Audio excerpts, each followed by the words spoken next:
Bueno, gracias al Centro Cultural Espen Córdoba por haber generado este espacio de encuentro con Eduardo. Yo soy Ezequiel, de Colectivo Manifiesto, Fernando también del Colectivo Manifiesto. Para los que no conozcan qué es Manifiesto, somos un grupo de fotógrafos que se creó en Córdoba a fines del 2013, en el marco de la Marcha de la Gorra. Trabajamos de manera colectiva y nos encontramos por ahí en las luchas populares de este territorio provincial, y creemos que a través del uso de la fotografía se pueden visibilizar muchas problemáticas sociales con un fuerte cuidado estético y con una impronta fuerte cordobesa.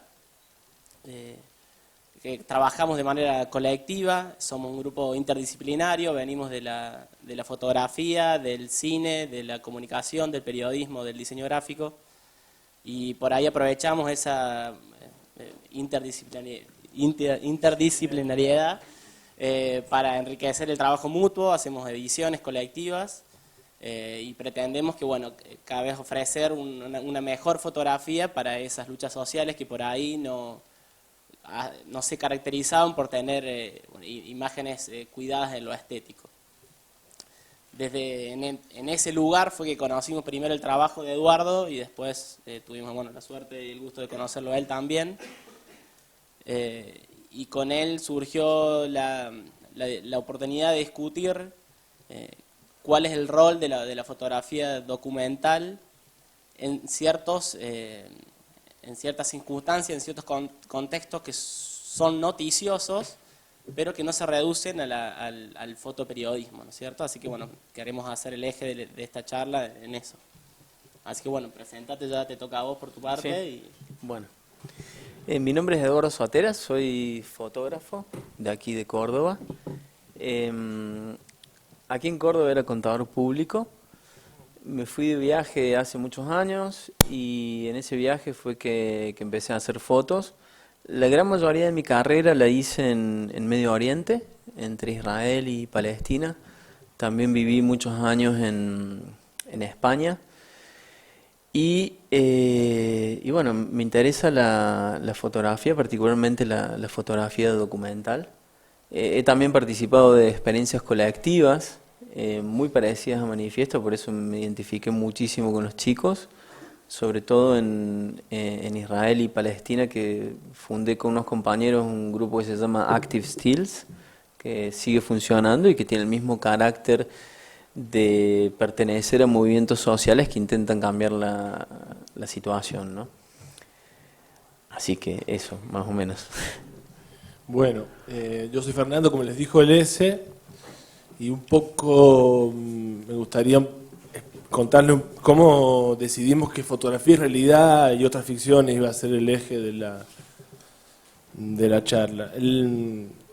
Pasó que cuando nos juntamos empezamos a hablar de esa cuestión, digamos, la relación que hay entre la fotografía y la realidad, y digamos, preguntamos si la fotografía realmente es la realidad, si la fotografía imita la realidad, y dijimos, bueno, podemos poner esto como un punto de partida, quizás porque el espacio donde están las fotos hoy del Edu acá en los baños del CSEC se llama la realidad, o quizás porque es lo que pasa delante de la cámara lo que nos hace sacar fotos, digamos, nos moviliza a sacar fotos, pero por ahí eso es muy ambicioso y en realidad también es una excusa para que él nos muestre la foto mientras nos cuenta lo que es trabajar en esos lugares y cómo se trabaja la fotografía documental, o cómo se puede trabajar la fotografía documental. Y mirando un poco las fotos de Eduardo, hay como vemos, digamos, mirando todos los trabajos, todos los que podemos ver, hay como una evolución o una ambivalencia entre imágenes que dan cuenta, muestran lo que pasa, y hay otras que analizan o desmenuzan o dividen en partes, pero que en todas, digamos, y también por las charlas que tuvimos con él, nos dimos cuenta que lo que le interesa a él es contar, más que informar, digamos, no es informar lo que le interesa, sino contar, y ahí surge la pregunta, que a nosotros nos surge la pregunta, ¿qué diferencia hay entre informar y contar? Y aprovecho también para decir que en cualquier momento ustedes pueden interrumpir levantando la mano y preguntar, digamos, esto es una charla abierta Así que esa es la primera pregunta para que comience. Si querés puedes empezar mostrando ¿Las fotos. siguientes son más fáciles? Vamos a ver. Bueno, en todo caso, de lo que les diga, voy a intentar ser coherente con lo que he hecho fotográficamente, ¿no? Sí, yo descubrí hace un tiempo que para mí esto de la realidad, más que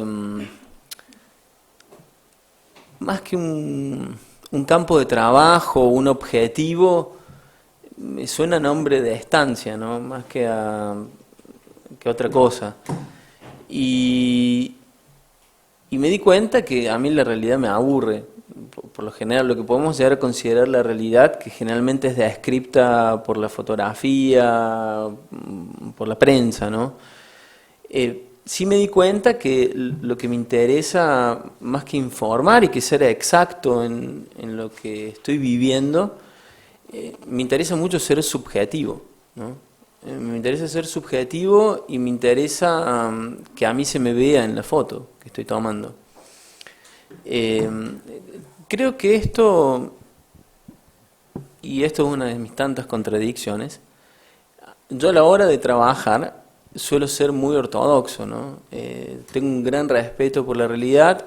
Digo que soy ortodoxo porque inclusive no modifico las escenas. Yo le contaba a los chicos, yo hace muy poco tiempo que me he animado a hacer retratos posados, ¿no? De decirle a alguien, mira, sentate acá que la luz está buena y te voy a hacer una foto. Entonces, digamos, a pesar de esa contradicción, a mí lo que me interesa es participar en lo que estoy viviendo, que mis fotografías me reflejen.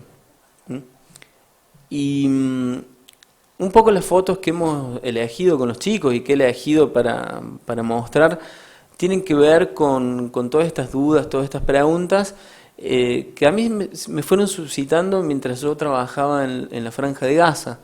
Yo empecé a trabajar en Gaza, bueno, yo hace mucho tiempo que vivo en Palestina, que vivía, me mudo pronto. Hasta abril de este año he estado viviendo en Palestina y desde junio del año pasado, desde antes de los ataques a Gaza, empecé a trabajar allí y me di cuenta que me iban surgiendo proyectos completamente diferentes, pero que en general buscaban contar algo, no informar. Yo me encontraba dentro de la vorágine de los ataques en la necesidad de informar.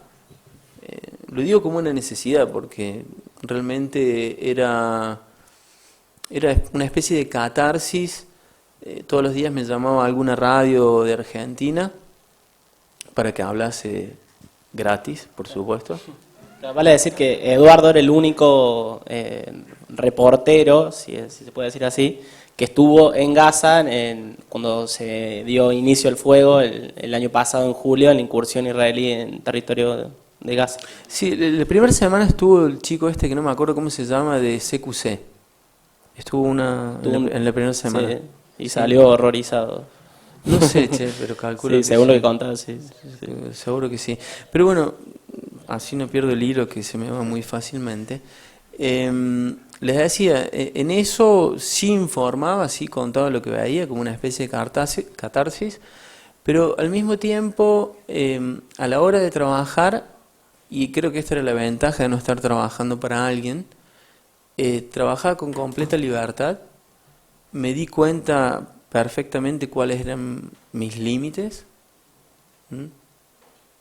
a fuerza de golpes. Por ejemplo, me acuerdo que el primer día estaba completamente boleado y choqueado por lo que estaba viviendo y me acuerdo que me metieron, yo iba con un fixer y con un grupo de otros fotógrafos y me acuerdo que me metió en la morgue, ¿no? Porque era lo que tocaba en ese momento, ¿no? Vení, que ahora estamos en la morgue y después vamos a hablar con el padre, que estaba afuera llorando porque se le había muerto la hija. Y es más o menos la línea perfectamente entendible de la prensa, ¿no? Digo, entendible en el sentido de que lo respeto, ¿no? Como manera de trabajo, pero yo entendí que no tiene nada que ver con mi trabajo. Entonces, lo que yo fui desarrollando en medio de en medio de esa tragedia, ¿no? Tiene que ver, y les voy a empezar a mostrar fotos, con un trabajo que se llama Lo que queda, que fue desarrollado desde mediados de los ataques, cuando entré, hasta hace poco, hasta abril, y que tiene que ver con lo que quedó en Gaza. El título no es muy original, sí es muy significativo porque en inglés vendría a ser el título de un libro muy importante que habla sobre la tragedia palestina, sobre la Nakba. Y les decía, este es un trabajo muy diferente de lo que está expuesto aquí en la realidad, que si se quiere, tiene una cierta solemnidad, tiene sí mucho respeto por lo que yo estaba viviendo y por la gente con la que vivía y por la gente que estaba sufriendo. Tiene una cierta seriedad. El tratamiento de la luz, las horas que elegía para fotografiar, el tipo de sujetos, la información alrededor de la foto. Y creo que esto es muy importante en la intención. Mi intención, lo que yo tenía en mente cuando salí a fotografiar, tenía que ver con algo serio, ¿no? Tenía que ver con la vida que quedaba después de la muerte. Y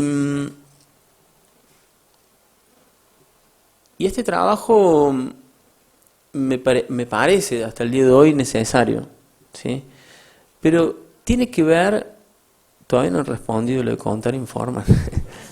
Me estoy haciendo el tonto. Soy bueno para esquivar. Pero digo, tiene que ver con contar en el sentido de que el trabajar por mi cuenta me permitía elegir metáforas para contar la historia. Y me permitía ser completamente subjetivo, ir si era necesario con un trípode, trabajar con película en algunos casos. Es decir, ir realmente a lo que yo creía que era mi historia ahí en Gaza. Y la verdad que de alguna manera lo encuentro importante porque me permitió sacar a luz todo un proceso, ¿no? ¿Vos creés que si tendrías que haber, si estabas obligado a ir a informar o a trabajar para X medio, hubieras hecho otro trabajo? Sí, che, porque lo he hecho. Me ha pasado hace muy poco trabajando en Nepal, que principalmente la primera semana estuve trabajando para La Nación y claro, informaba, no en fotos, yo estaba escribiendo textos, pero bueno, además me doy cuenta de mi limitación, soy malísimo para informar, o sea, porque realmente me importa muy poco la información, los datos. Por suerte en La Nación me dieron bastante margen en lo subjetivo, en las historias que iba contando, pero de todas maneras yo noto que no soy bueno. Yo no sé si tengo las dudas con respecto a si soy bueno en la fotografía o no. Lo mismo me pasa con la crónica, pero digo, trabajando en un contexto de información, no estoy dando lo mejor de mí. De todos modos, vos elegís esos contextos para trabajar. Digamos, ¿no te sentís más cómodo no informando, sino contando, pero el contexto es como, está lleno de actualidad, ¿no? No, eso es casualidad, che. Eso es principalmente casualidad. Sí, si es que existe tal cosa como la casualidad, ¿no? Digo, porque, por ejemplo, en el caso, le voy a dar play, va pasando solo y puedo pensar mejor. En el caso de Nepal fue casualidad, ¿no? Yo trabajo desde el 2013 en unos glaciares en la frontera con Tíbet, al norte de Katmandú, y justo este año me invitaron a ir nuevamente y justo saqué el pasaje y 3 días antes ocurrió el terremoto Y yo llegué, ¿no? Y me pareció lo más correcto trabajar allí porque era un lugar que conocía, ¿no? En el caso de Gaza, yo hace mucho tiempo que vivo en Palestina y sin embargo en los anteriores ataques que yo estaba trabajando al sur de Cisjordania, en las cuevas, en otro proyecto, a mí la verdad nunca había estado en Gaza y no me parecía que tenía en ese momento algo que ver conmigo. El año pasado lo que me sucedió fue que en junio fui a trabajar a Gaza y me enamoré. Me pareció un lugar increíble, me pareció una gente increíble. Me hice el boludo, digamos, porque empezó la guerra, yo estaba trabajando en ese momento en Finlandia, en otro proyecto, y dije, bueno, esto es el destino. O sea, yo salí de Palestina, me fui a Finlandia y a los 2 días estalló la guerra y pensé que, bueno, las cosas tenían que ser de esa manera, ¿no? Después volví y aguanté una semana en mi casa y tratando de entender qué tenía que hacer hasta que realmente no podía dormir, pensando en lo que estaba ocurriendo, ¿no? Y lo sentía, lo sentía físicamente. A la noche yo me acostaba, mi casa estaba, no sé, a 56 kilómetros de Gaza y a la noche se escuchaba, ¿no? Entonces, creo que como muchas cosas en la vida son decisiones que uno toma porque realmente no le queda otra, ¿no? Pero eso a partir de una sensación de ver, de un compromiso con el lugar, de algo, de ese mismo enamoramiento que tenías con Gaza. ¿Podés explicarlo o es simplemente...? Sí, me parece que se puede explicar, ¿no? Yo creo que no hay mejor cosa que estar en el lugar adecuado, en el momento adecuado, ¿no? Digamos, como máxima de vida, ¿no? Y para eso uno toma decisiones que no vienen de la cabeza, ¿no?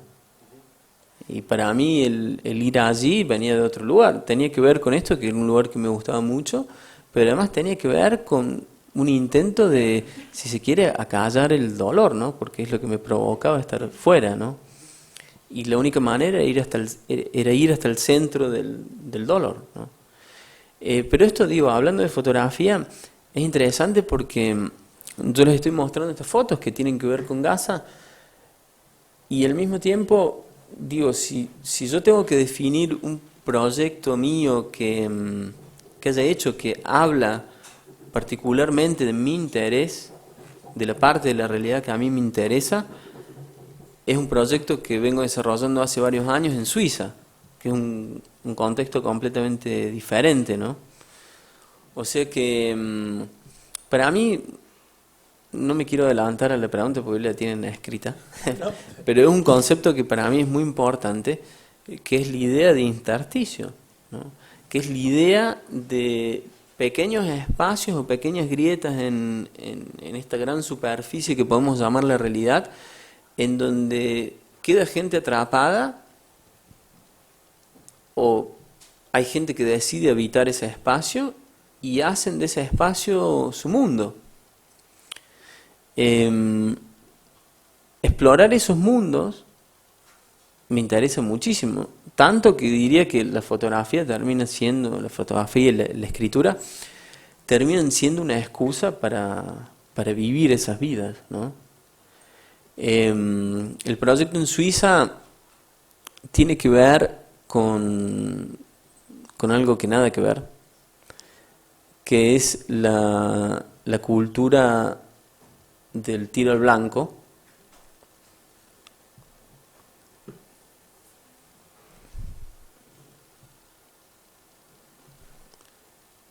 ¿Me daría un poquito de agua?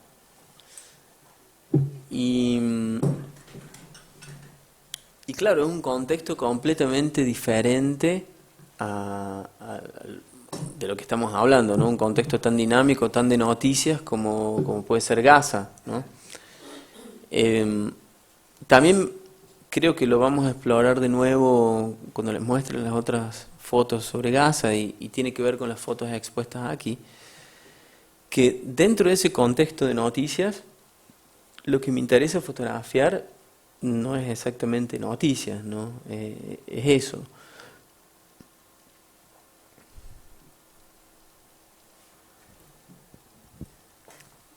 Y vos como fotógrafo, ¿hasta qué punto haces concesiones para vivir de tu trabajo y hasta qué punto seguís tus caprichos estéticos o tus intereses y después ves si lo puedes vender, si no lo puedes vender? O sea, ¿hasta qué punto tenés libertad? Lo bueno de esta profesión es que no importa lo que hagas, siempre va a estar muy complicado vivir de esto. Entonces, ya que estás en el horno, viste, qué mejor que hacer lo que te gusta. Sí, digamos, si ya sabes que nunca vas a tener plata, eso es en serio una gran libertad, ¿no? Por supuesto, digamos, yo necesito moverme, necesito de vez en cuando comer, y para eso sí hago un montón de cosas, ¿no? Doy clases. Lo último que estaba haciendo en Palestina son reproducciones de obras de arte, pero eso a mí me genera una libertad a la hora de trabajar que en serio pienso en qué me interesa a mí y no necesariamente qué es lo que van a publicar o qué se va a vender. Eso a mí me parece, digamos, una libertad que solamente creo que las personas con mucho dinero pueden llegar a tener, ¿no? Es como decía Picasso, qué bueno ser rico para poder vivir como pobre, ¿no? Creo que al momento de trabajar, el tener esa, digamos, que lo prioritario sea tu relación con la fotografía, tu curiosidad, me parece que no tiene precio, ¿no? Para todo lo demás está Mastercard. Pero sí, eso me parece muy importante, ¿no? Este trabajo en particular, como se imaginarán, Suiza no es particularmente barato para trabajar. Yo tuve la suerte que empecé por mi cuenta, trabajando con un amigo mío que hizo un documental, y a partir de allí conseguí un encargo de la revista Geo de Francia, que pagan, cosa que no ocurre con muchas publicaciones, y bueno, eso me permitió trabajar. Estuve trabajando un año para ellos y estuve trabajando después otro año y medio, 2 años con becas, ¿no? de lo que ya había producido. Sin embargo, sucede una cosa, ¿no? Particularmente esta edición que les estoy mostrando incluye algunas fotos, como por ejemplo esta, que tiene que ver con... esta fue la portada con que empezó el artículo de Geo. Era un artículo de 14 páginas, iba esta foto abriendo, ¿no? Para lo que es mi proyecto, para lo que son mis sujetos y mi idea en torno al tiro, si se quiere, esta es una foto bastante porno, ¿no? Porque es bastante chocante, ¿no? Y digo, más que haber perdido libertad a la hora de trabajar, a mí lo que me sucedía era, este era mi primer encargo grande, entonces al momento de trabajar tenía todo el tiempo el fantasma de mi editora, ¿no? Dándome vueltas. Nunca en mi vida disparé tantas fotos como en este proyecto. Yo iba cada día, yo fui 5 veces en un año por 20 días y cada día disparaba, no sé, 1000 fotos. Y eso tenía que ver con tratar de hacer un trabajo bien, ¿no? Al final, las fotos que más me representan, para mí, tienen que ver con todas esas fotos que hice sin haber pensado, ¿no? Dentro de mí había un momento que desconectaba, hacía una foto, no la elegía para la revista, pero pasaron los años, se fue asentando y algunas fotos quedaron, ¿no? En este caso, ¿tuviste la oportunidad de leer el texto que iba acompañando la foto? En este caso la cagué con eso, porque lo que sucedió fue que Geo contrató a un periodista muy renombrado, un periodista suizo, y él, si bien me pasó, yo no leo francés, me pasó el texto, hice un Google Translator y qué sé yo. Yo dejé muy librado el texto a él, y claro, lo que sucedió fue la diferencia entre una persona que trabajó un año en un tema y una persona que trabajó una semana, ¿no? Mis prejuicios cuando yo empecé este proyecto con esta foto,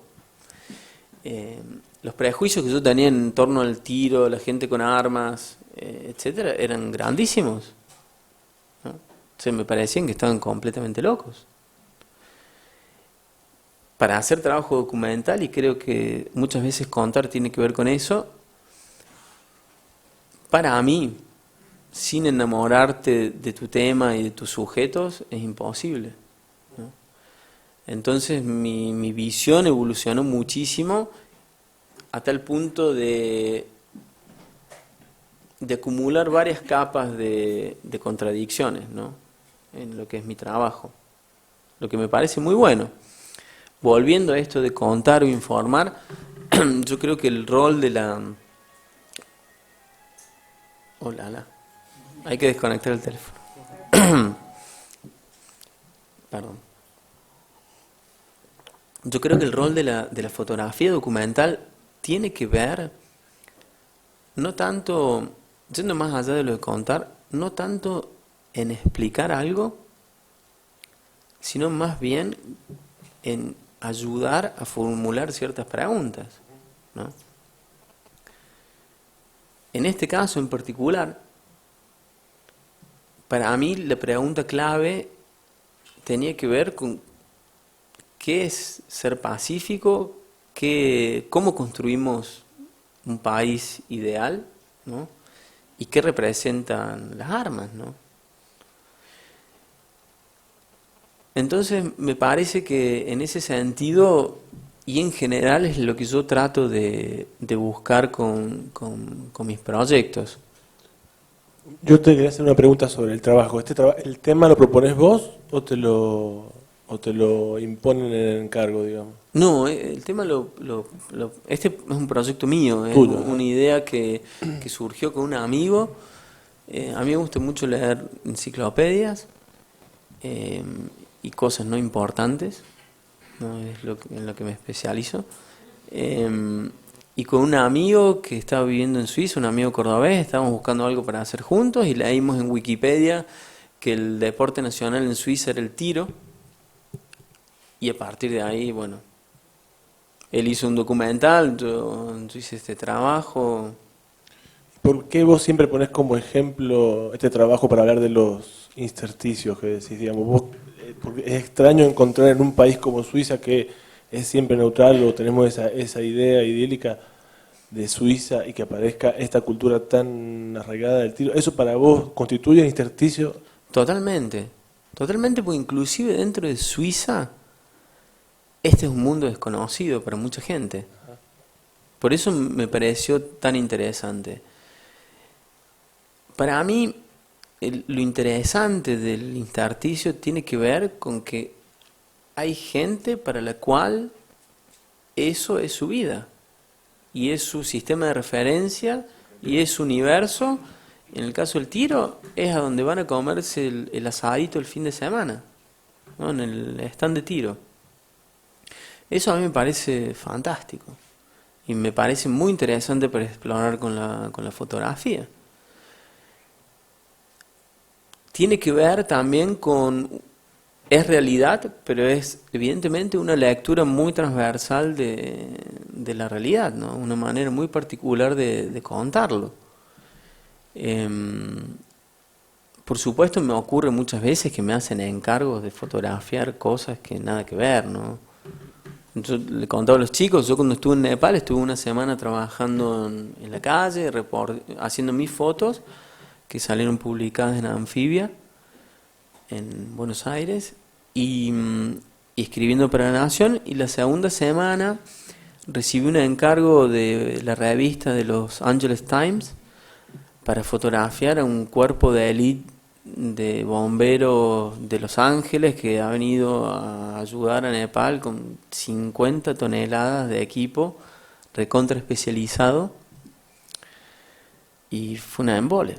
O sea, porque lo peor fue que no les dieron, el gobierno de Nepal no les dio la oportunidad de trabajar, por ende yo no podía hacer ninguna foto de acción, digamos, porque estaban todo el día sentados.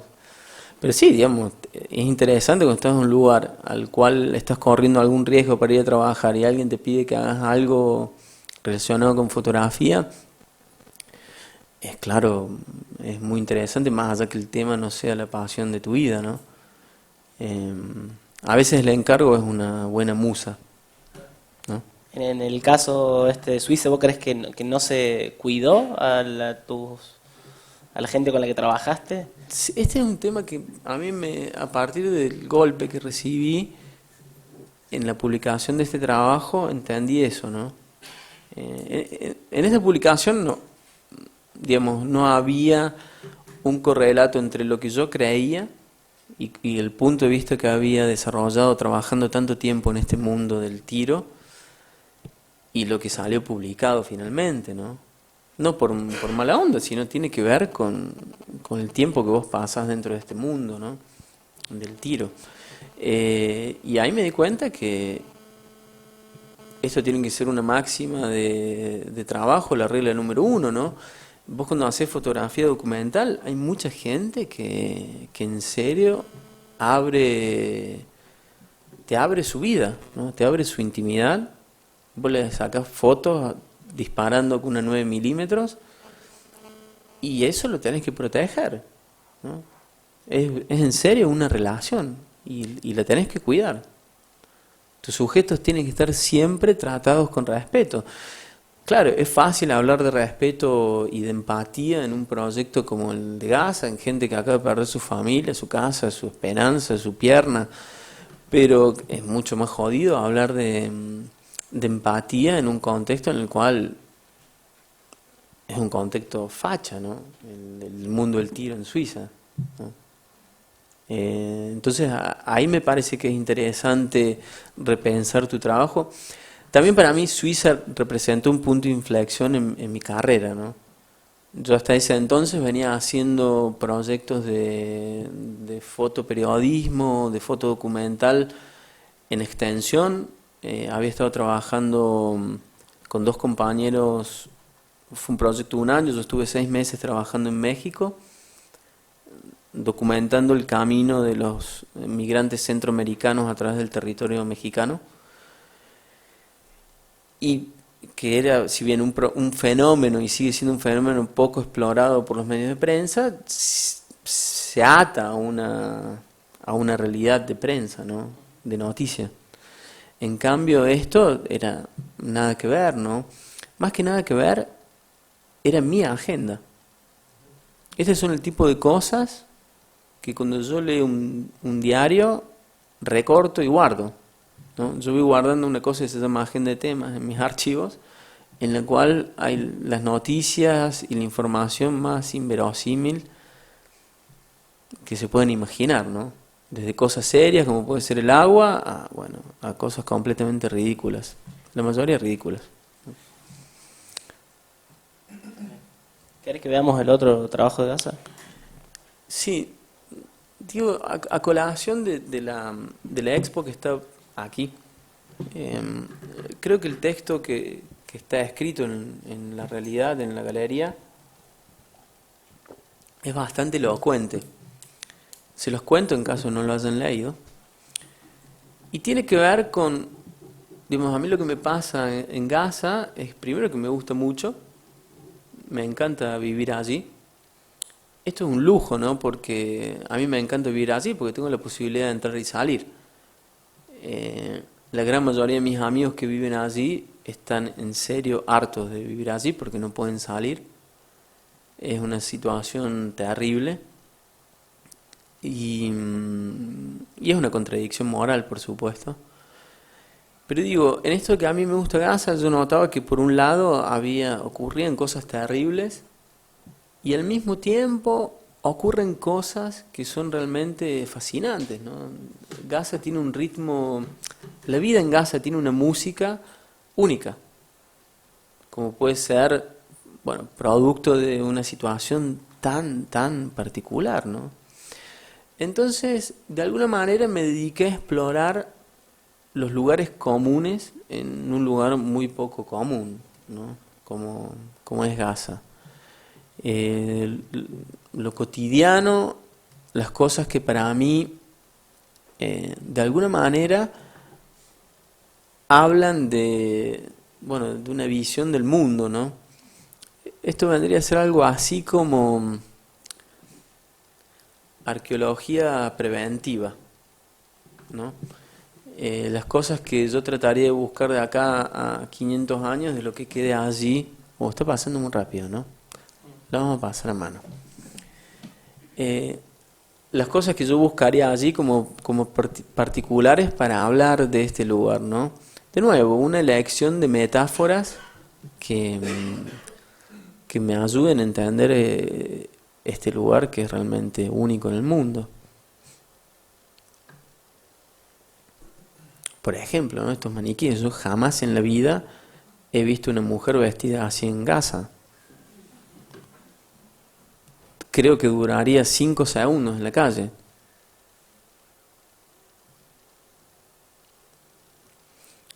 Una cosa que también me interesa mucho es nosotros, ¿no? Nosotros los medios allí.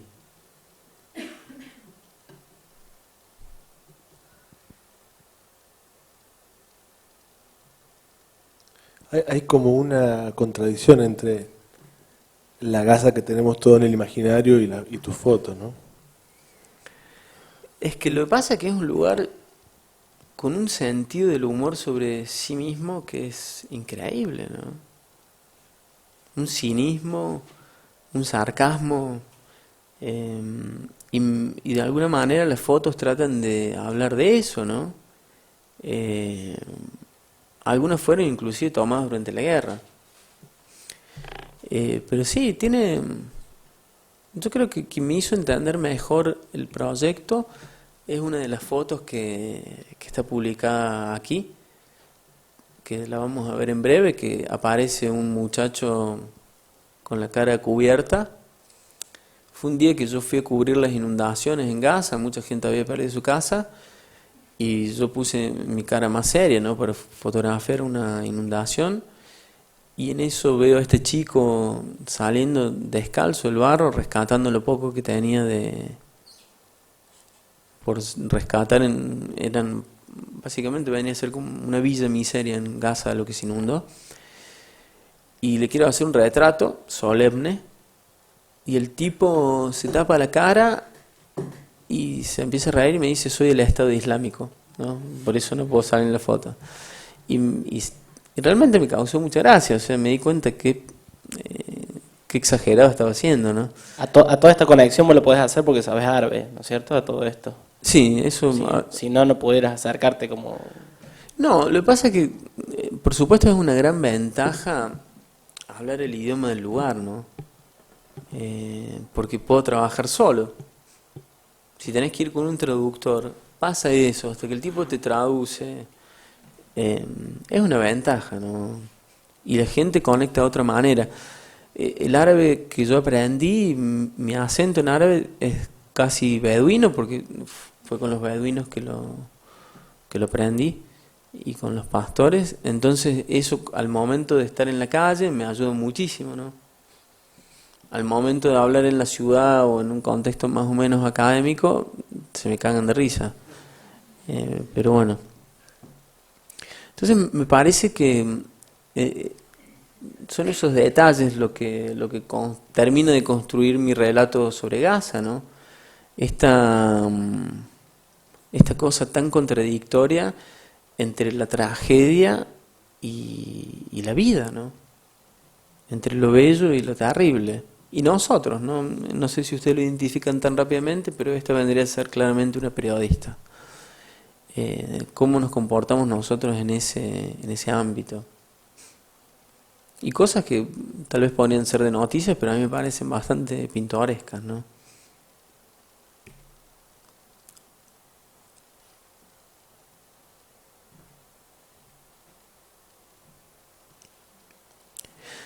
lo interesante también, lo que surge a partir de la fotografía, tiene que ver en muchos casos con información que ustedes no ven. En eso el fotoperiodismo por ahí lo pone más fácil, ¿no? Porque trata de informar y trata de que todo esté claro en la foto. En mis fotos no ocurre eso en la mayoría de los casos, o lo que dicen es bastante absurdo. Pero por ejemplo, ¿no? Esta foto para mí me parece muy relevante de lo que ocurre hoy en día en Gaza, porque este chico que aparece allí, iluminado por las cámaras, es uno de los pocos sobrevivientes de una de las barcas que salieron, no sé si de Libia o de qué parte de la costa, en las cuales murieron, no sé si 50 palestinos que estaban tratando de cruzar Italia o Grecia.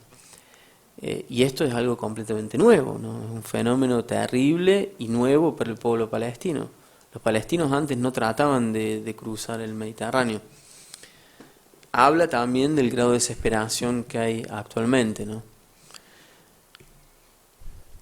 Edu, antes de pasar, te quería hacer una pregunta que vos nos habías dicho de cómo el uso de tal o cual técnica o aparato cambiaba la experiencia. ¿Te acordás que habíamos hablado de Sí. la cámara con trípode, sin trípode? Ahí veo un montón, iluminación. Sí, para mí este es un tema muy interesante porque es como de amateurs hablar de cámaras, ¿no? Los profesionales no hablamos de cámaras. Pero es al contrario, yo creo que ocurre algo muy interesante a la hora de trabajar que tiene que ver con el formato, ¿no? Más que con el formato, tiene que ver, y esto para mí es crucial, con la ceremonia. Cada cámara, cada tipo de cámara que utilizamos, digo, sin importar la marca, si es Sony o Canon o Nikon, cada cámara implica un ritual diferente, ¿no? No es lo mismo estar trabajando con un sujeto y hacer así que hacer así. O en muchos casos, ¿no? Tomarte media hora para poner un trípode, una cámara de medio formato, de gran formato, cargarla, hacer foco, es completamente diferente y cambia completamente la reacción de la persona, ¿no?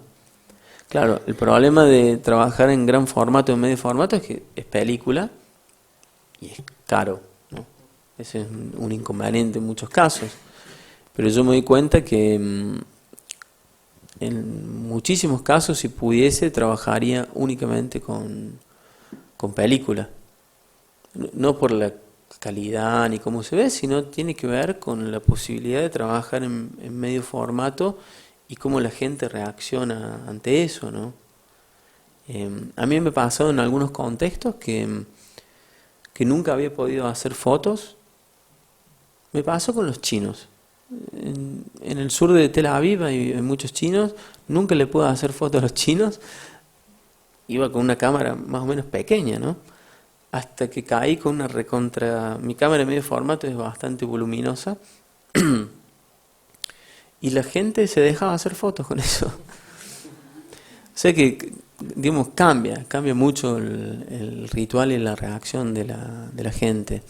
La mayoría de estas fotos, no, casi todas estas fotos son hechas en digital, en 35 milímetros.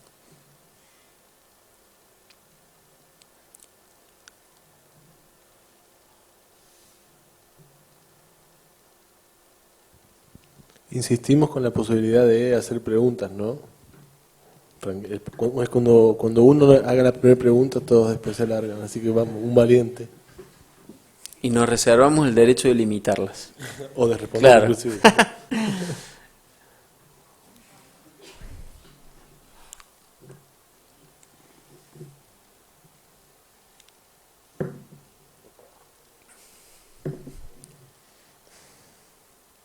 Estas son licencias que para mí nunca me las había permitido en otro contexto, ¿no? Trabajar con Flash, por ejemplo.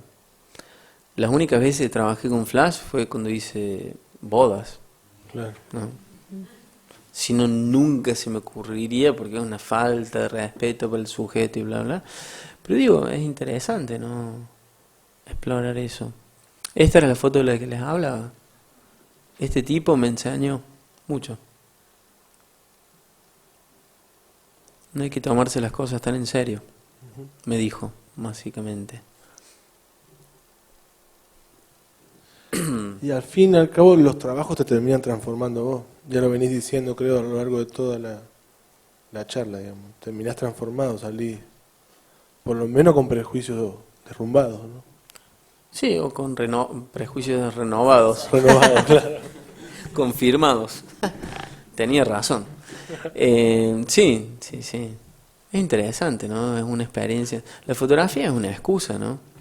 La posibilidad de viajar, de conocer gente, de aprender un idioma nuevo. A mí me parece muy importante el idioma, porque abrís algo, o sea, conectas con otra parte. Me pasó no tanto con el árabe, sino con el hebreo, ¿no? Que es, en los contextos que yo trabajaba, el idioma del ocupante, ¿no? El idioma del que controla, el idioma del soldado. Cambió mucho mi experiencia, para bien y para mal, ¿no? Porque cuando salí de Gaza en el medio de la guerra, por una semana más o menos, el idioma me permitía, cuando iba al súper o a la farmacia o donde sea, leer lo que decía la gente, ¿no? Entender qué es lo que estaba sucediendo, y me horrorizó, ¿no? Como persona que he vivido mucho tiempo en Israel y que le tiene un cierto afecto y una relación bastante ambivalente, contradictoria, etcétera, me asombró, ¿no? Lo que produce la guerra. Eso es interesante, ¿no? Porque en serio la guerra saca bueno, en algunos casos lo mejor y en otros casos lo peor de la gente, ¿no? Y vos que renegás por ahí del carácter informativo de tus fotografías, ¿no crees que están informando, digamos, que informan de por ahí, de estos pequeños mundos, de pequeñas realidades, y también tiene un contenido periodístico, si se quiere, aunque no sea el periodismo vigente? Puede ser, pero no es la intención, ¿no? No es lo que las caracteriza. O sea, lo que vos renegás del fotoperiodismo es que prime la intención de informar y no de contar. Pero a partir de ahí, si tu fotografía informa, ya... A mí me parece lo que reniego, no sé si reniego tanto tampoco, che. Yo directamente lo ignoro, ¿no? A mí lo que me interesa no es lo mismo que le interesa a la noticia. Tiene que ver con eso. En donde yo pongo la mirada y lo que creo que es mi contexto de trabajo no tiene nada que ver con lo noticioso, ¿no? Informa, sí, pero no informa con la exactitud que pretende informar el periodismo. Y bajo ningún punto de vista pretende ser objetivo. Existe un problema grave con la fotografía. Tiene que ver, para mí, ¿no? Nosotros a la hora de leer un texto somos muy cuidadosos, ¿no? ¿Quién lo escribió y en dónde está publicado? En cambio, con la fotografía, no. Es una fotografía, es la realidad. Y en realidad, si te pones a ver, estás encuadrando una pequeña parte de algo que puede ser completamente complejo, que lo es, ¿no? Que son 360 grados, distancia y todo un mundo completamente diferente a 50 metros de donde está sacando la foto el fotógrafo. Entonces, es un chamullo, ¿no? Pero digo, prevalece, porque nos la creemos. No somos tan no nos preguntamos a qué agencia pertenece, qué es lo que hace esa agencia, etcétera, ¿no? Una imagen vale más que 1000 palabras, o sea, no. No. Menos aún hoy, ¿no? Con esta con este bombardeo de imágenes que tenemos. Ayer justamente en la radio acá estábamos hablando de ese tema, de cómo es hoy en día la fotografía con tanta gente que hace fotos, ¿no? Digo, todos usamos el mismo alfabeto que usaba Borges, Cortázar, Soriano y no nos sale lo mismo, ¿no? O sea que sigue habiendo las mismas posibilidades que antes, pero en un contexto en el cual, si se quiere, la gente tiene más cultura visual, ¿no? No quiere decir que todo el mundo haga buenas fotos, ¿no? En ese sentido, Edu, ¿qué no estás informando o no estamos informando? ¿Qué nos diferencia entonces con el turista, digamos? O con el amateur, en términos. Hola, con el turista. Sí, es provocadora la pregunta, pero Qué bueno. No sé si nos diferencia mucho con el turista. Sí, porque hay una intención de contar. Hay una intención de contar un mundo y hay una intención estética. Hay una intención de establecer un canal.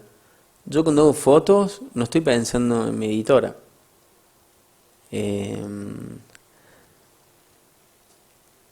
Trato de no pensar cuando estoy haciendo fotos.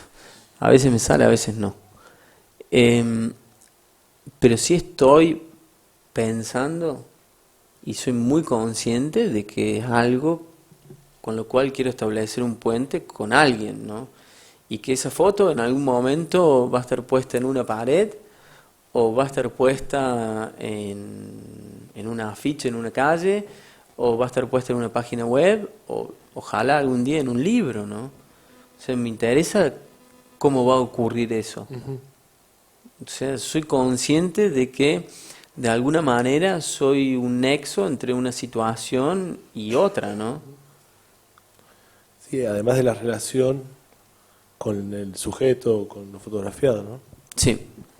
Y la intención de hacer, digamos, de complejizar lo que es complejo.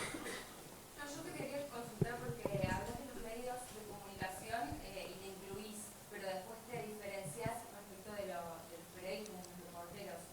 ¿En qué se refleja eso metodológicamente cuando salís a trabajar o al momento de hacer los reportes de la realidad que estás tratando? ¿Cómo te diferencias de ellos? Principalmente porque en la gran mayoría de los casos yo no trabajo por encargo, sino que trabajo para mí. Pero ¿qué sucede? Muchas veces y en muchos contextos hago ambas cosas, ¿no? Al momento que estoy haciendo entrevistas para algún medio, para escribir una nota, en paralelo voy haciendo mis propias fotos, ¿no? Eso es una diferencia grande, ¿no? A la hora de trabajar. La gran mayoría de mis proyectos son autoencargos. O sea, son cosas que para mí me resultaron interesantes y creo que tienen que ser contadas. No para cambiar el mundo, no, sino porque me parece que son historias interesantes que hablan de la condición humana, que es mi principal tema de trabajo. Ahora, con los medios, digo nosotros, quieras o no, en algunos contextos, no digo Suiza, no digo Finlandia, pero digo un lugar en donde, por ejemplo, han caído bombas hace 5 días, hay cuerpos atrapados y vamos con una cámara en la mano a escarbar, a ver qué se puede hacer, tanto de tragedia como de buena luz justo en ese momento, ¿no? Eso es un fenómeno, somos un fenómeno. Por ahí a nosotros nos ocurre, si se quiere, todos buscamos una excusa, ¿no? Una explicación. Este halo de estoy acá para informar o es necesario que el mundo sepa o bla, bla, bla. Y en realidad no, digamos, subyace un deseo mucho más primario de ver, ¿no? De morbo, de ser testigo, de curiosidad, ¿no? Yo sobre este tema, en particular en Gaza y lo que ha sido mi trabajo en blanco y negro, he reflexionado mucho porque me llamaba mucho la atención. Primero nosotros, allí, ¿no? Como es interesante, en Facebook, los reporteros de conflicto tenemos un grupo que se llama el Club del Buitre. pero es eso. Pero mirá qué interesante que me acuerdo claramente en Gaza, estábamos allí nosotros con las cámaras, etcétera, y alrededor nuestro caían autos con familias enteras, vestidos de domingo, evidentemente de barrios que no habían sido afectados por los bombardeos, con una cámara en la mano, filmando y viendo qué había pasado. Entonces, de repente, esto que digo nosotros, no es solamente nosotros profesionales, medios de comunicación, sino es, al fin y al cabo, es nosotros condición humana, ¿no? Nosotros humanos, parte de esto, ¿no? Nosotros como periodistas, relatando la destrucción y atraídos por lo atractivo de lo destruido, ¿no? Por eso es una reflexión que constantemente me hago, ¿no? ¿Qué carajo estamos haciendo ahí? Buenas intenciones, malas intenciones. Estamos todos en una situación que para mí da que pensar, da para discutir. Así estés trabajando por tu cuenta en tu proyecto personal que nunca va a ser publicado, ¿no? Es algo que da mucho para pensar. O sea que también, perdón. No sé si te respondí. ¿Sí? También entonces en ese sentido, vos, digamos, trabajar ahí, o como trabajás vos, muchas veces te censurás, terminás censurándote, censurás ese morbo o esa parte humana que te lleva a ver o a mirar cosas que por ahí... No. Como el caso de la morgue. Pero no es censura, sino que tiene que ver con cuidarme. Y tiene que ver con cuidar a la gente que está al frente tuyo. No es, che, qué ganas de... No, sino que entendí que no soy yo, y que no tengo respuesta a la pregunta que me podría hacer una persona que está allí envuelta en una manta blanca, si se despertase y me dijese, ¿qué estás haciendo? No tiene que ver con una censura, sino con conocerme a mí mismo, ¿no? Sí, pero digamos, de alguna manera vos identificás eso, a lo mejor en el otro, o a lo mejor alguna vez en vos mismo, pero identificás sí, digo, esa... toda la situación, che, es rara. Un tipo que tiene todas las posibilidades de irse a cualquier otro lugar, metiéndose allí, ¿viste? Es raro, ¿no? No responde a parámetros normales, ¿no? Ahí hay otra pregunta.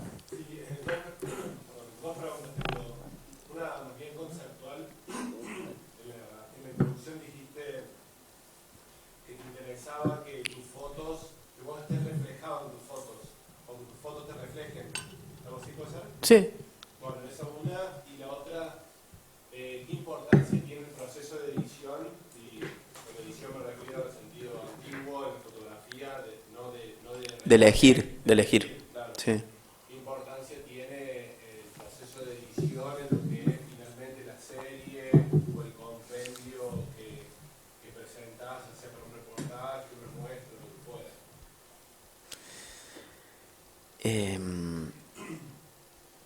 Con respecto a la edición, y empiezo por acá porque me olvidé la primera, estoy viejo. Con respecto a la edición es fundamental, che. Es fundamental. Yo lamentablemente soy muy mal editor, pero es fundamental, cambia todo, ¿no? Justamente hablando de Suiza, una de las cosas que me sucedió fue que yo terminé con un cuerpo de trabajo que hablaba de mis miedos, ¿no? Y de mis temores y de mis fantasmas de satisfacer a una publicación grande. Entonces lo que hice en ese momento, porque no podía avanzar, o sea, yo tenía 25.000 fotos, decidí literalmente ponerme en pelotas y darle todo mi trabajo a una editora sin ninguna selección. Le di absolutamente todo, o sea, todo el archivo, y fue ella la que me ayudó a ver mi mirada. Con el resto de los trabajos, una cosa que intento hacer siempre, cuando en algunos casos puedo editar rápido, en otros casos me lleva años, porque es un proceso difícil. Yo trabajo con una agente en París, entonces le mando los trabajos y ella me ayuda, ¿no? Pero digo, es la clave a la hora de trabajar, ¿no? Yo lamentablemente no soy buen editor, pero bueno, es todo un aprendizaje, ¿no? Eso me parece muy importante, más que el tratamiento del color y qué sé yo, ¿no? Sí, también me parece importante la calidad de retoque en las fotos, ¿no? Pero es algo que únicamente hago antes de una exhibición o de imprimir las fotos. ¿Y me ayudas con la primera? La primera era que habías mencionado que te interesaba o que pretendías que tus fotos te reflejen, ¿no? Que vos estás reflejado en tus fotos. Si podés hablar sobre eso. Sí, vos sabés que eso fue una evolución importante porque, como también comenté, yo suelo ser muy ortodoxo en algunas cosas y muy cuadrado. Y me acuerdo que cuando me definí por el fotoperiodismo, luego la fotografía documental y leía todos esos libros y qué sé yo, era de la línea dura, viste, de no intervenir, no tocar nada, bla, bla, bla. Y esta intención de ser invisible, ¿no? Una mosca en la pared, ¿no? Entonces, intervenir lo menos posible en la escena, permanecer el suficiente tiempo para que la gente se olvide de vos y entonces vos puedas hacer las fotos lo más natural posible. Porque eso es la realidad, ¿no? Y después me di cuenta de que no, me di cuenta que me interesaba participar. Yo no soy muy bueno haciendo retratos. Siempre con el retrato ocurre una cosa muy curiosa, ¿no? No sé si lo hablamos lo suficiente, pero lo peor que te puede suceder cuando le querés hacer un retrato a alguien es que te diga que sí, ¿no? Porque ahí está hasta las manos, ¿no? Y lo tenés que hacer. Entonces, es algo que fui explorando no solamente a través del retrato, sino en mi manera de intervenir en las escenas. Por supuesto, no voy a correr nada ni voy a modificar nada, pero sí en algunos casos me he empezado a tomar la libertad de hacer fotos con trípode, de hacer retratos posados, pero hay algo mucho más importante, ¿no? Y tiene que ver con un proyecto que hice en el 2011 en Cisjordania, en el sur de Hebrón, en donde estuve retratando unas comunidades que vivían en cuevas, unas comunidades de pastores, para lo cual decidí ir a vivir allí. Entonces, ese fue un paso muy importante porque de repente la gente que estaba allí en las escenas eran mi gente. Y el contexto y el paisaje y la circunstancia eran mi circunstancia, ¿no? Era el lugar que yo habitaba. Y es la gente que hasta el día de hoy llamo familia, ¿no? Entonces, en eso me veo reflejado. Hay algo mucho más curioso todavía, ¿no? Que me ha sucedido varias veces.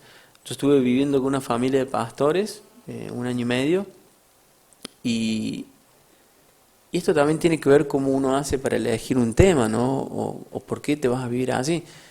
Y una de las cosas más particulares es que me ha sucedido que mucha gente cuando ve los retratos creen que es mi hermano el que está en la foto, ¿no?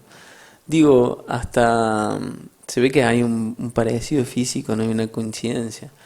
Pero digo, me parece que lo más importante tiene que ver con esta intención de que la escena no es algo separado de vos, mosca en la pared, sino es algo que estás habitando y en el cual evidentemente cambia. No sé cómo estamos de tiempo, ¿estamos bien? ¿Sí? No, pensé que vinieron a decir, váyanse. No. Bueno.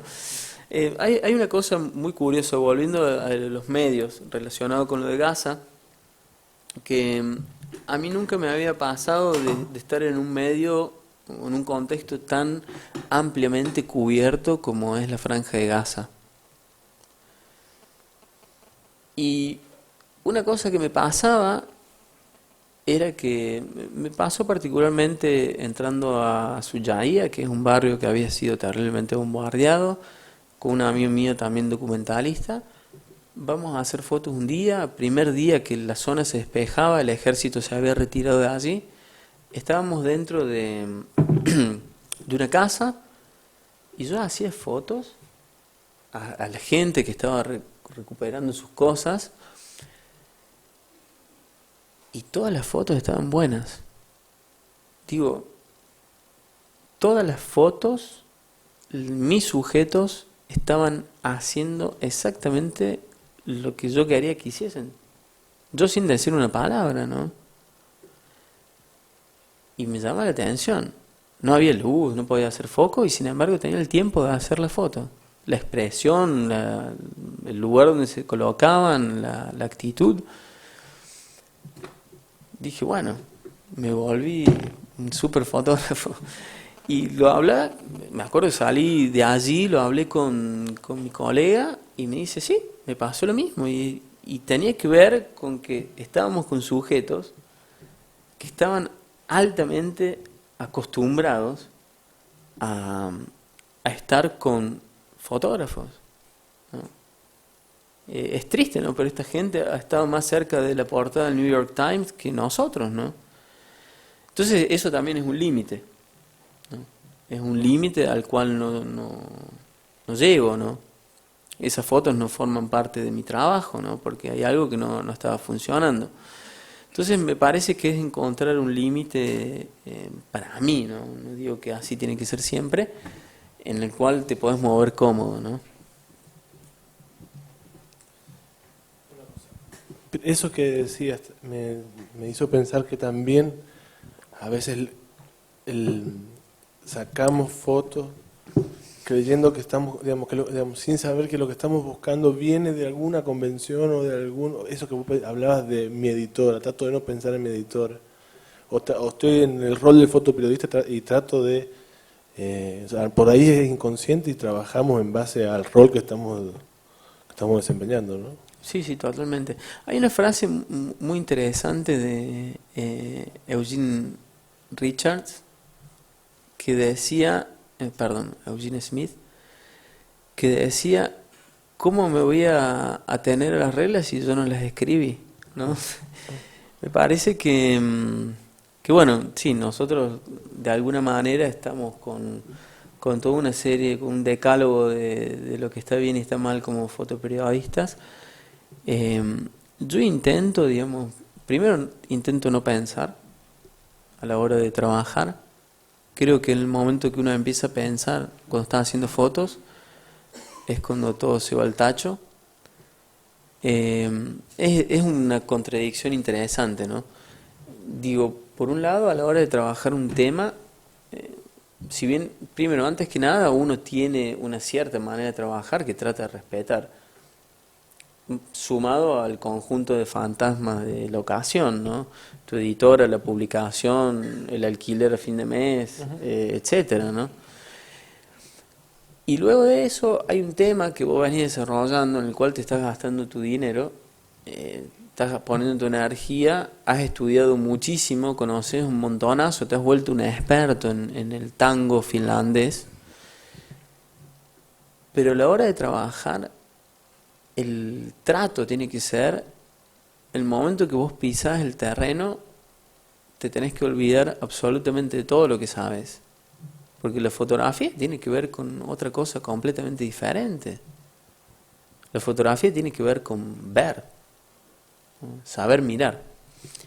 Y si vos estás pensando en todo lo que tiene que ser el tango finlandés, no haces una sola foto.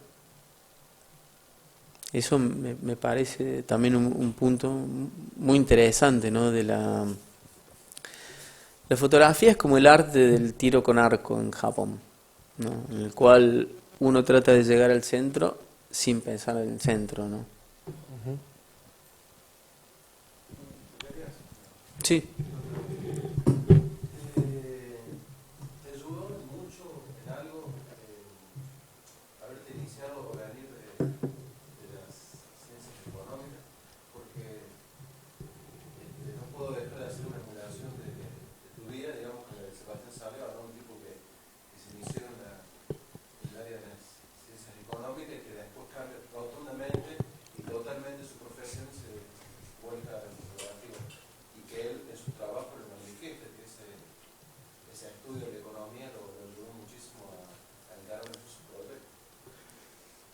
Bueno, gracias por la comparación, che. Me quedo un poquito grande.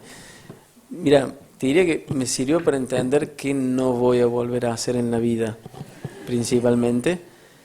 Pero sí, a mí me parece que más que las ciencias económicas, creo que es la experiencia universitaria tiene algo muy importante, ¿no? Para mí, ¿no? Que fue, a mí la universidad me enseñó a aprender, ¿no? Fue eso, me enseñó a aprender cosas sistemáticamente. Y eso fue lo que me permitió empezar en la fotografía. A la hora de trabajar, no sé, mira, en un momento sí me sirvió mucho. Yo tenía una escuela de fotografía en Barcelona, me sirvió de 10, ¿no? Porque la administraba y soy muy bueno, en serio, ¿eh? Soy muy bueno manejando el Excel. Me conozco o me conocía, ya me estoy olvidando, casi todos los atajos para... Pero no, che, yo creo, por ahí, no. Sí es interesante lo de Salgado en sus comienzos, ¿no? Pero bueno, él viene de otro contexto diferente. A mí me parece que, en mi caso, me sirvió mucho para poder aprender cosas, ¿no? Aprendí a aprender. Eso fue lo fundamental de la universidad. Sí, es una experiencia que te diría que es lo que más extraño de Córdoba, ¿no? De vivir acá, ¿no? Yo además hacía política universitaria y fue un ámbito donde aprendí también muchísimo, ¿no? Pero a la hora de trabajar, ser contador es un embole, ¿no? Con todo respeto por los contadores públicos presentes. Yo justo te quería preguntar, con tu experiencia en trabajos colectivos, que formaste parte de un colectivo en España y uno en Israel, ¿qué aprendiste para mal o para bien del trabajo colectivo? Que muchas veces esto de trabajar en grupo está un poquito sobrevalorado, para mí, ¿no? Yo me di cuenta que yo perdía mucha energía en trabajar, digamos, en coordinar, en hacer, en ponernos de acuerdo. Yo y el resto, ¿no? Y le hacía perder mucha energía al resto. Y tal vez veía como malo no saber trabajar en grupo. Me di cuenta que no sé trabajar en grupo.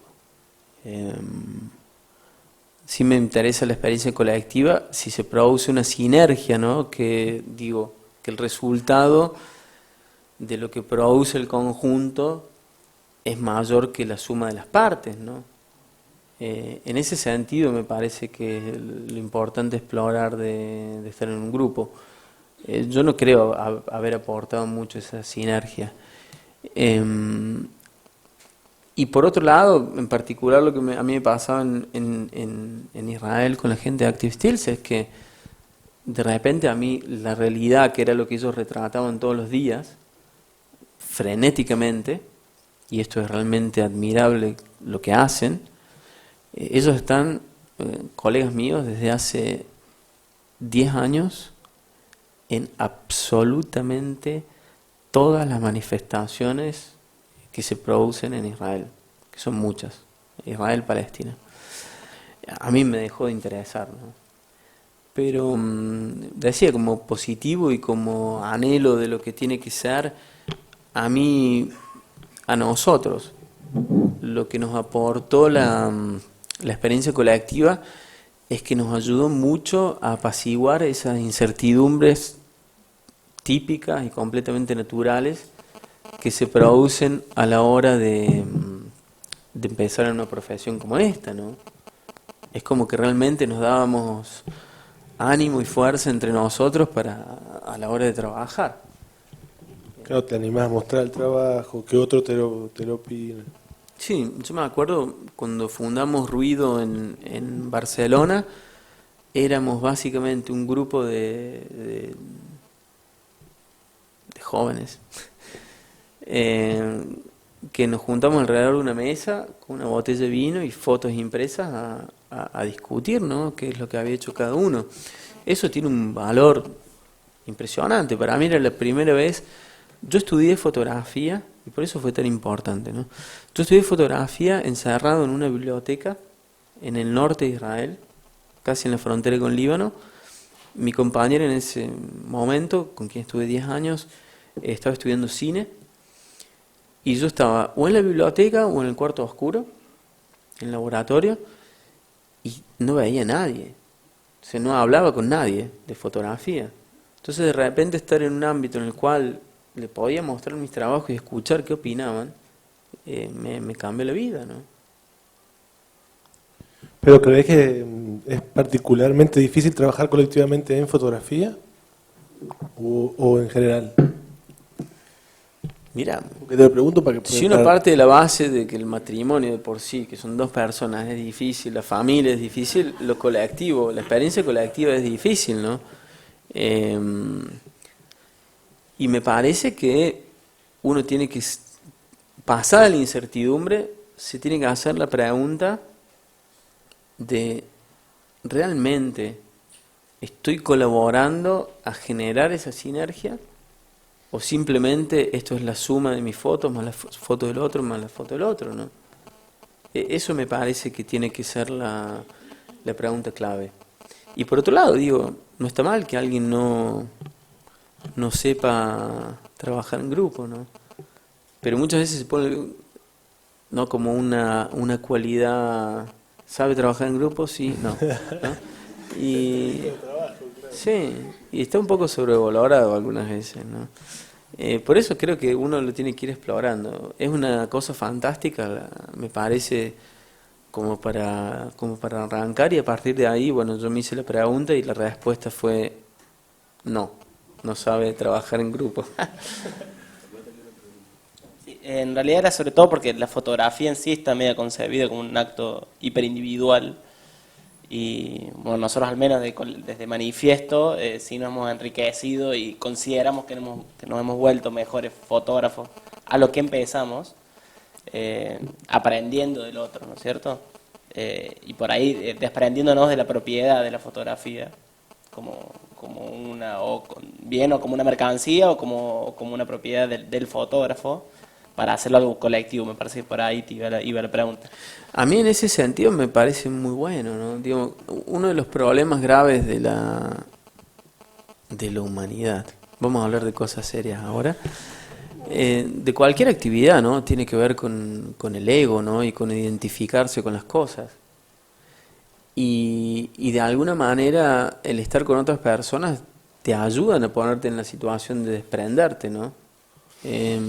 Por eso creo que es un error tomar, inclusive si trabajas solo, me parece que es un error tomar la fotografía como algo individual, ¿no?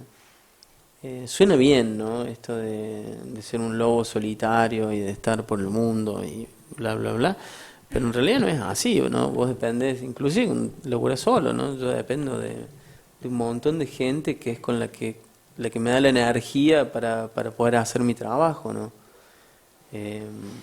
Es fundamental, ¿no? Otros colegas, por más que no trabajemos juntos, estamos haciendo cosas juntos, ¿no? Uh-huh. Y nos enriquecemos. O sea que me parece que trabajes en grupo, no tenés que tomar la foto como algo individual. De todo el mundo se puede aprender algo.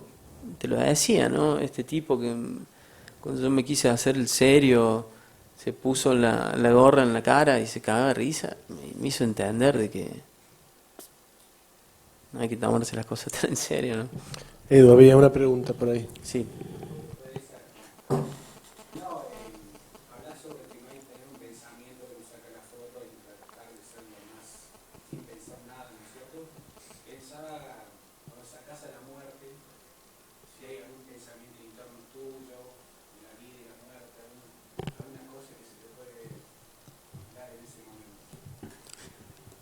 Sí, digamos, hay algo. Esto me lo decía. El año pasado murió un colega, fue el único colega extranjero que murió en Gaza. y un amigo nuestro fue a la morgue a identificarlo y me decía eso, ¿no? Que es impresionante la sensación de estar identificándote con alguien que no está más, ¿no? Esa es una dimensión que no importa que tengas la cámara de por medio, no la tenés que dejar pasar, ¿no? Y digo no tenés que dejar pasar porque la muerte, sí, la muerte, se te impregna. El olor es terrible y no se te va por varios días. Y es todo tan frágil, digamos, cuando lo ves. Y tiene tanto que ver con vos, que a mí me parece que no lo tenés que dejar pasar. Y no tenés que hacer tu trabajo, sino tenés que estar como parte de eso. Entonces, si bien hay gente que le pueda hacer fotos a eso, yo entiendo que hay gente que no. Y es bueno conocerse a uno mismo, ¿no?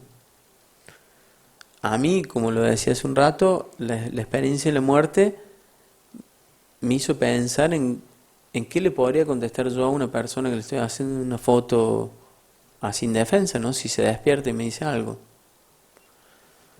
Entonces entendí que hasta ahí llegaba, ¿no? Que iba a retratar la muerte, pero de otra manera. Pero a mí me parece que en general uno no tiene que dejar o pasar eso tan terrible que tenés al frente, ¿no? Muy bien. Edu, tenías un trabajo más para mostrar, estamos ya cerca Del final. sí, si querés mostrarlo. Bueno, si la gente no se aburre. A mí esto me parece interesante, ¿no? Este es mi lado, como te escribí, mi lado pop artístico. No, tiene que ver con una situación que me encontré ahora trabajando también en Gaza, ¿no? Estos meses, en la cual yo estaba buscando una manera de contar en un contexto que está recontracontado. Y no digo para satisfacer a un editor, ¿no? Porque lo hago, digamos, no sé, yo trabajo con Al Jazeera. Entonces le digo, che, ¿qué te parece artistas en Gaza? Buenísimo, ¿no? Entonces sí, esas cosas se venden, ¿no? Pero digo, estaba tratando de contar en otro sentido, ¿no? De encontrar metáforas que para mí representasen mejor lo que estaba sucediendo. Y también es un juego con esta idea de ser objetivo o de ser subjetivo, ¿no? La idea de objeto y la idea de objetivo. Entonces, yo lo que empecé a trabajar fue un nuevo proyecto en el cual empecé a fotografiar objetos que de alguna manera cuentan cuál es la situación en Gaza, ¿no? ¿Qué es lo que pasa?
¿Cómo reuniste estos elementos?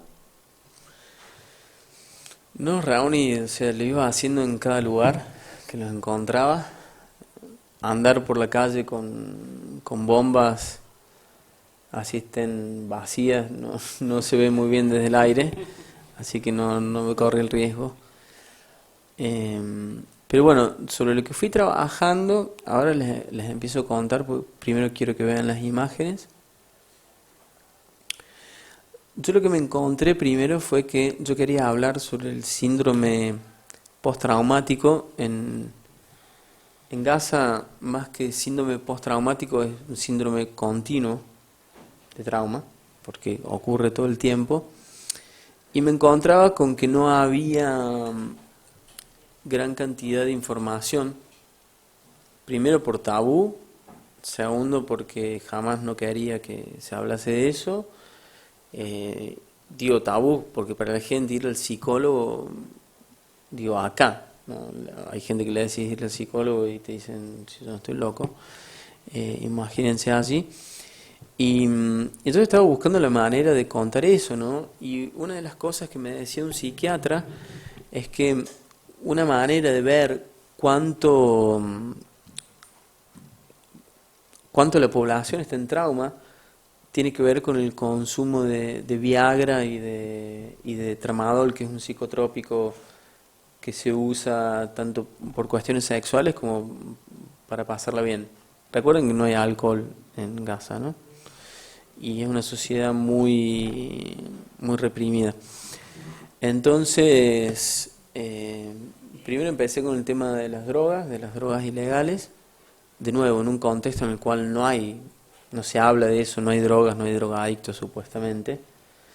Y a partir de allí fui siguiendo una línea. Yo ahora les cuento, porque la información detrás de cada foto es interesante.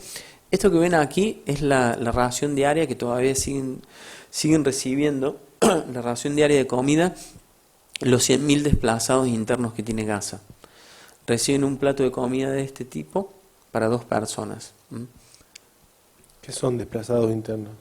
Son las personas que perdieron su casa y no tienen a dónde ir.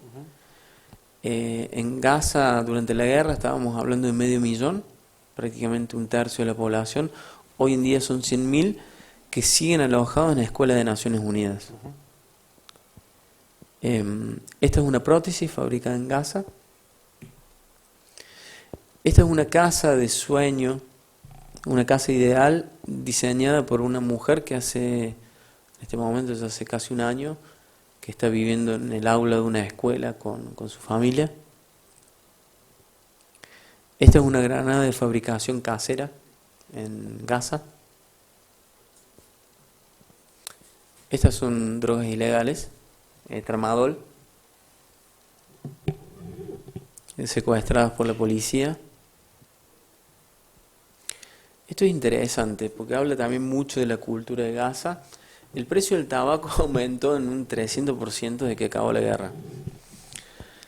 Así que todo el mundo se puso a rolear, ¿no? A comprar tabaco. Y yo como persona que entraba y salía, constantemente me pedían que les trajese tabaco desde Ramallah. El tabaco en Ramallah y en Gaza cuestan exactamente lo mismo y son exactamente lo mismo. Pero la gente siempre tiene la idea de que es mejor lo que viene desde fuera. Se justifica en la comida porque lo que hace Israel en muchos casos es Gaza representa una buena válvula de escape del mercado israelí. Entonces todo lo que sobra lo mandan a Gaza. Vencido o de menor calidad, bueno, a punto de vencer. Entonces, bueno, con el tabaco aplica lo mismo y este es uno de los transportes semanales que yo hacía, ¿no? Filtros, tabaco y papel para armar. Esta es una bomba encontrada. Encontré un coleccionista de bombas que lo que hacía era las decoraba, las desarmaba si estaban armadas, vivía en un campo de refugiados, cayeron muchas bombas allí, se las compraba a los chicos, las desarmaba, las pintaba y en la puerta de su negocio tenía toda una hilera de bombas de mortero con plantitas. Entonces fui y fotografié, me pareció muy interesante. Esto es muy interesante, esta es una nueva línea de perfumes que ha salido en Gaza, Los gazatíes son muy coquetos, en serio. O sea, yo me acuerdo en la guerra, yo tenía las zapatillas rotas, la ciudad estaba rota, y me acuerdo uno de los personajes en blanco y negro, el que sale con el bebé, que estaba viviendo en un aula de una escuela en las peores condiciones, bañándose con agua salada, me decía, che, tenés la zapatilla rota, ¿no? Como diciendo. Entonces es muy común que la gente se recontra en perfume, así, ¿no? Se bañan en perfume y por supuesto no entra mucho perfume. Entonces hay una casa local que hace imitaciones, pero esto es lo más interesante. Sacaron toda una línea de perfumes relacionadas con la nueva cultura militar. Entonces los nombres en árabe de cada perfume tienen un nombre y un subtítulo, que en muchos casos es un juego de palabras, que tienen que ver, por ejemplo, Zero Plus es este de aquí, representa la nueva cultura de la cero distancia o la nueva situación de combate de cero distancia, que tiene que ver con los combatientes que se metían por los túneles y combatían cuerpo a cuerpo con los israelíes, ¿no? El M-75 es el misil diseñado por Hamas que recorre 75 kilómetros y llegó hasta Jerusalén. Y así, ¿no? Eso me pareció algo muy interesante para hablar de lo que estaba ocurriendo en ese momento con la cultura militar o militarista. Este es otro diseño de este personaje, con pedazos de mortero. Ese es un misil el cartucho de un misil de un tanque. Otra parte de la casa ideal, hecho todo con productos que encontró allí en la escuela. Otra bomba. Otra prótesis.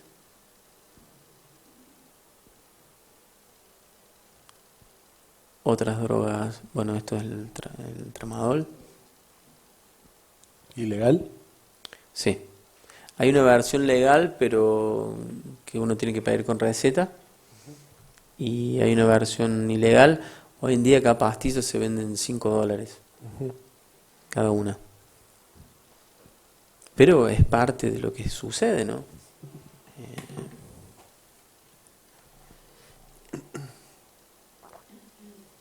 Bueno, perdón.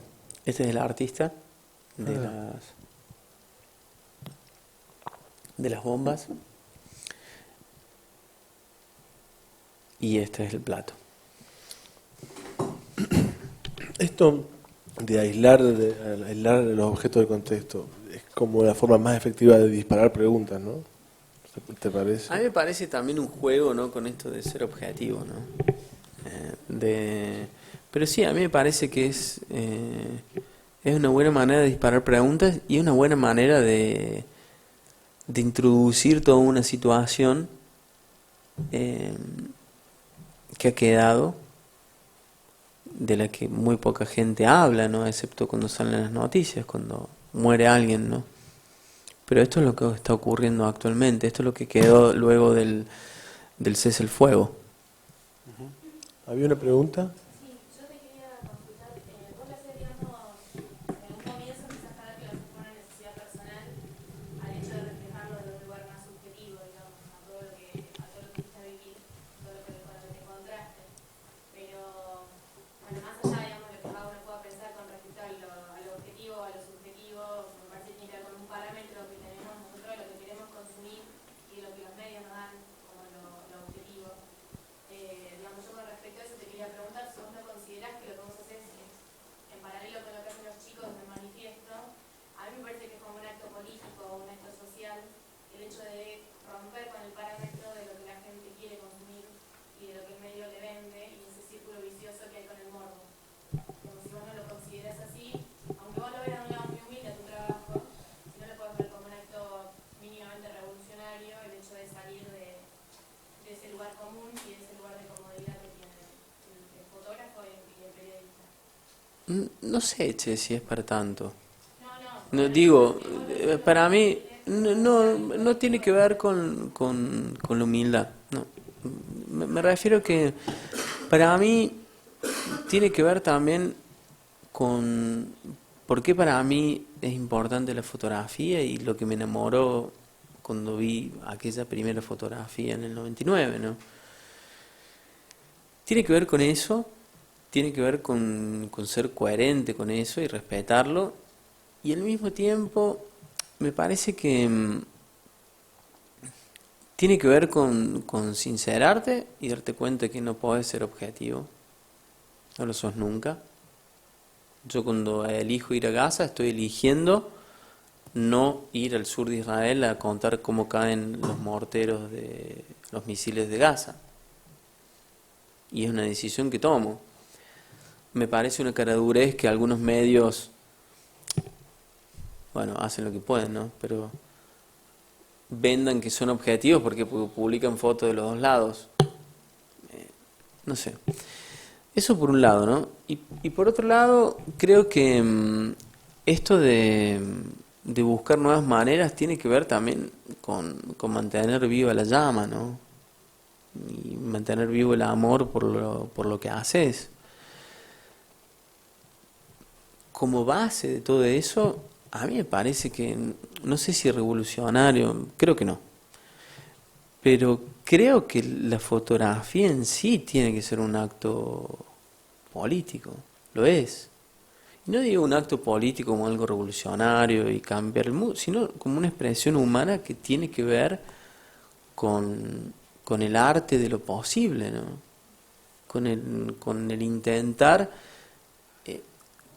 crear un vínculo con las cosas, establecer puentes para que el resto de la gente lo pueda ver, y en muchos casos tiene que ver con simplificar, ¿no? Con masticar toda una situación para que sea legible, ¿no? No sé si respondí, no intento ser humilde.